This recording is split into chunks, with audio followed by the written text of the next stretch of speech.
Good morning.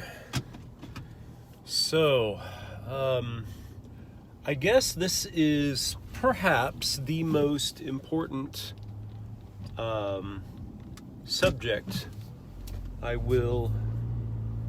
Okay, sorry. I thought it looked like there was a TV on in my house, but it was a reflection on the window. Okay. This is perhaps the most important subject I will deal with. Commonality. Commonality, on the one hand, can be a very technical thing. It is the formulation of complete and accurate statements which everyone within a group agrees with. That's the technical definition. That's the analytical side of it.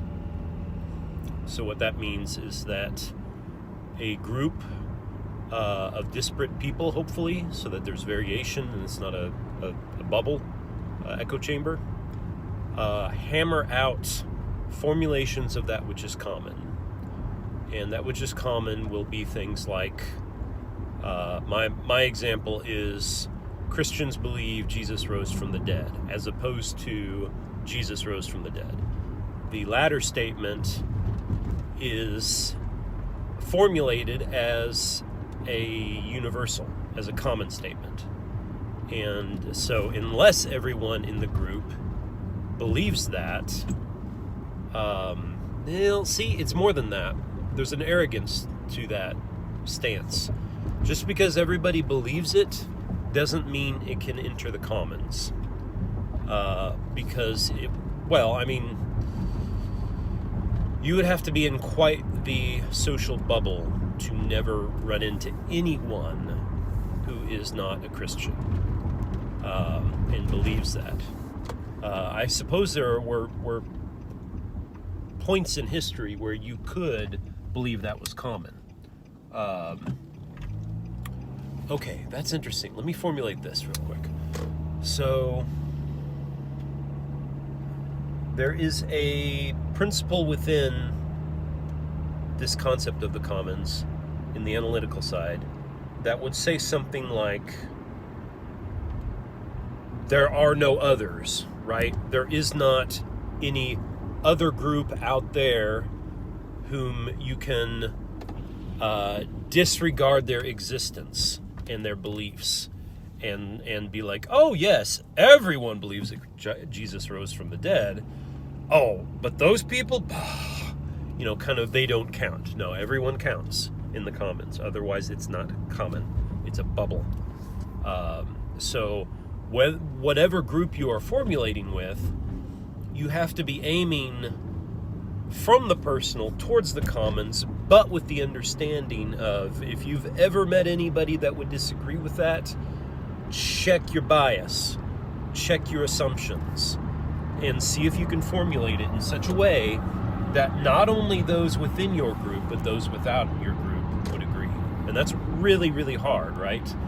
But that's why this project needs to be formulated, because it is intended to be a repeatable formula, right? One that is not just between you and your group, but is one that goes viral, which can be codified and shared. Codified in not just analytical ways, but in analogical ways, meaning in metaphor, in story, in rhythm, in these kind of less than quantifiable forms that are nonetheless deeply important to human existence. The bias of the unbiased is a bias. It is a bias against life. There is no single answer that is a universal. Rather, we have to formulate for the network of statements that are formulated to be universally common. Something like that. Now, what I'm realizing, though, is that I need to do a better job formulating an analogical structure for this, which, Reed, I'll have to leave it to you to word this into a truly analogical structure because I don't appear to be capable of it. I always have to formulate in an analytical way and then move from that into the analogical. But you appear to be able to formulate in an analogical way, which I have a hard time understanding until I've quantified. I feel like I can move and operate in the analogical, but and I think I've demonstrated that, but I cannot formulate in the analogical for some reason. So for those who don't know, Reed is a very good friend of mine who will no doubt watch this, and we are having an ongoing conversation, and this video is another step in that conversation. Okay, so analogical framework for commonality. No. Okay, this is going to go like if analytical and analogical are left and right, then the conceptual and the use and do are, or practical, use and do or practical. I don't know how to separate use and do, man. They both seem practical to me, just intuitively. I don't know how to intuit one of them into the conceptual. So I'm just going to say use and do is the practical. And if you have a disagreement with that, we can hammer that out as well. Forge it out. So where was I? Okay, I'm almost to work. Dang it. That's okay. I got like 12 minutes. All right. So this is hard. I keep circling it. Okay, so commonality is when, from a use and do, the example I gave you this morning, Reed, on Discord, was that over many iterations, me and my wife have formed certain common behaviors within our household. So a kind of weird one that, believe it or not, took several months to evolve was when I get up in the morning, I shut our door, so that she is more able to rest and sleep while I'm getting ready for work, which I get ready for work very early. She was bucking against that for a while, and I was very confused by that until it emerged finally that she wants to be able to hear the kids. And I had to negotiate with her, okay, that's fine, but while I'm up, I can listen for the kids while I get ready for work. So I'll open the door after I leave, your door after I leave. And she was okay with that. So that was negotiated, right? That took time. But it found a common point between our values.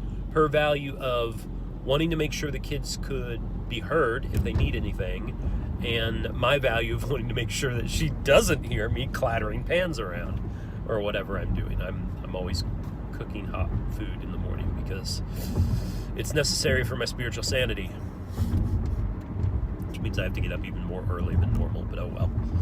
It is what it is. Okay. Gosh, can I get any simpler than that? A use do of commonality is to find the behaviors which the group can be convinced to deal with, meaning all their concerns are dealt with and their values are honored, something like that. So there's a positive and a negative here. The concerns are a potential negative value, and their values, of course, are whatever their value structure is. Okay. So that, I think, does a fairly decent job of giving a practical version of a of an analytical structure. Well, it's an analytical use-do, right? Again, I'll have to. I don't know how to use a term set that is deeply rooted in the analogical, and okay, I'll be honest. I suspect that the terminology lists that we evolve within ourselves are deeply rooted in one's personal psyche.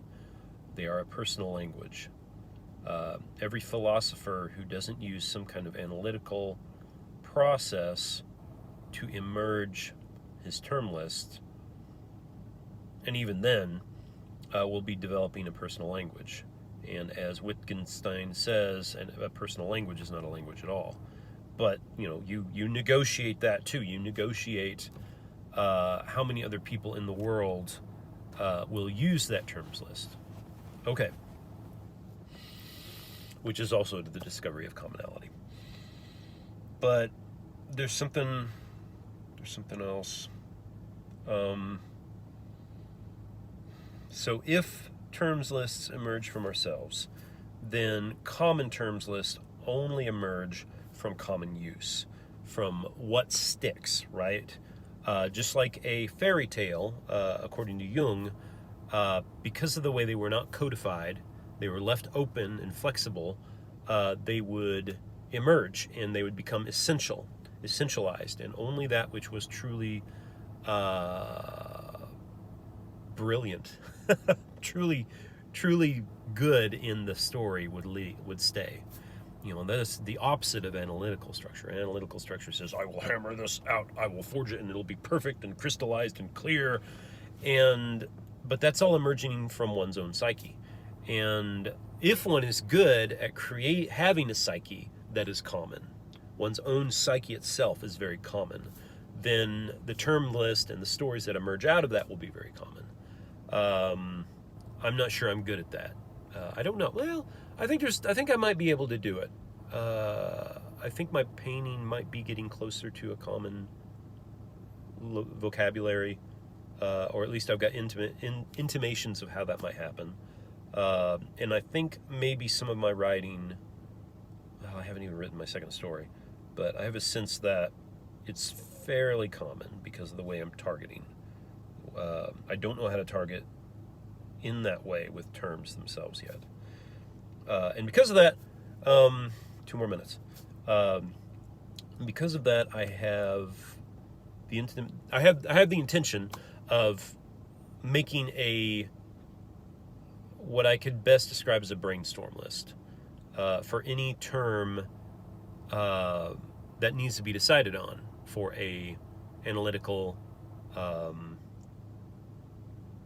propositional. I'll put it that way because it's in words, therefore it's propositional, but it can be analytical or analogical in that propositional form. I think Reed is showing me that that's possible, although it's not a way I naturally think in. But certainly he seems to have an instant connection with some people, which for some reason we lack, and I believe that he can speak very clearly to those with a strong analogical bent, whether they realize it or not. Whereas with somebody like me who has a very strong analytical bent, the words seem to stream past us, around me at least. So what I'm trying to say is, the solution I know of, and I've already said this, but I'll say it here too, is that when you're making your terms list, because I think that's an important thing to do with anyone you are, I really have to go, anyone you are sharing with, put in brackets as many terms as you can, brainstorm it together, and leave them there through all your dialogues as you have more people join, so that out of that list, which may grow and grow and grow, but hopefully will shrink as terms get eliminated. Negotiation is how you do that. Then hopefully a single term, a most important term, can emerge and become the term that denotes that concept, even if there's still terms in the brackets for other people. Okay, thank you very much.